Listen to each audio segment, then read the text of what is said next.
ఓం శ్రీ సాయిరామ్. శ్రీ సాయిబాబా ఏకాదశ సూత్రములు. 1.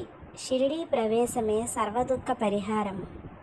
అంటే షిరిడీలోకి ప్రవేశించారంటే అన్ని దుఃఖాలు నశిస్తాయి. 2. ఆర్తులైననేమి నిరుపేదలైననేమి ద్వారకామాయి ప్రవేశం అనురించినంతనే సుఖ సంపదలు పొందగలరు.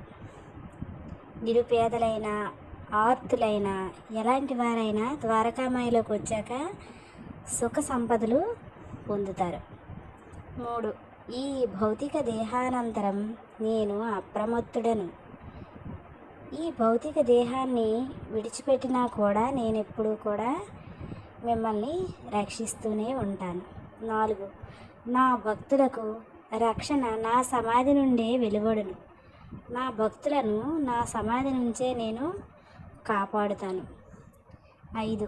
నా సమాధి నుండే నా మనుష్య శరీరము మాట్లాడును. నా సమాధి నుంచే నా శరీరము నా ఎముకలు మాట్లాడుతాయి. 6. నన్ను ఆశ్రయించిన వారిని శరణుజొచ్చిన వారిని రక్షించుటయే నా కర్తవ్యం. నన్ను ఎవరైతే ఆశ్రయిస్తారో వారిని నేను ఎల్లప్పుడూ రక్షిస్తూ ఉంటాను. 7. నా ఎందెవరికి దృష్టియో వారి ఎందే నా కటాక్షం. నన్ను ఎవరైతే శ్రద్ధతో పూజిస్తారో వారిని నేను కటాక్షిస్తాను. 8. మీ భారాలను నాపై పడవేయుడు, నేను మోసెదను. మీ భారాన్ని నా మీద వేయండి, నేను మీ పనులన్నింటినీ చూసుకుంటాను. 9. నా సహాయము కానీ నా సలహాను కానీ కోరిన తక్షణము అసంగ సంసిద్ధుడను. నా సహాయం కానీ సలహా కానీ కోరి చీటీ వేస్తే మీకు ఖచ్చితంగా సమాధానం ఇస్తాను. 10. నా భక్తుల ఇంట లేమి అనే శబ్దము పడచోపదు. నా భక్తుల ఇంట్లో ఏది లేదు అనే విషయమే ఉండదు, అన్నీ ఉంటాయి. 11.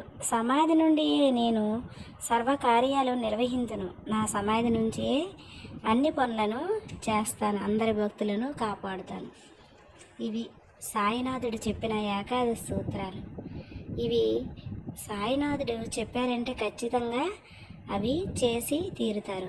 ఇచ్చిన మాట సాయినాథుడు ఎప్పుడు కూడా తప్పరు. ఓం శ్రీ సాయినాథాయ నమః.